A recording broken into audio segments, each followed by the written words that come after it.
நம் இந்திய திருநாட்டின் பாதுகாவலரான விண்ணரசி அன்னையின் திருநாளை முன்னிட்டு மரிய அன்னையின் சிந்தனை. அன்னையே லூர்து அன்னையே, உன் திருத்தலம் ஓடி வந்தோ. அன்னையே எமதன்னையே, உன் அடைக்கலம் நாடி வந்தோ. பிப்ரவரி மாதம் 11ஆம் தேதி லூர்து அன்னை திருநாள்.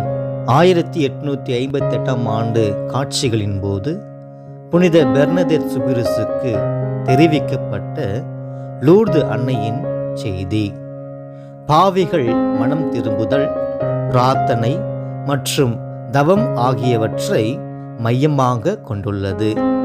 இந்நாளில் பாவிகளின் மனம் திரும்புதலுக்காக வேண்டுவோம்.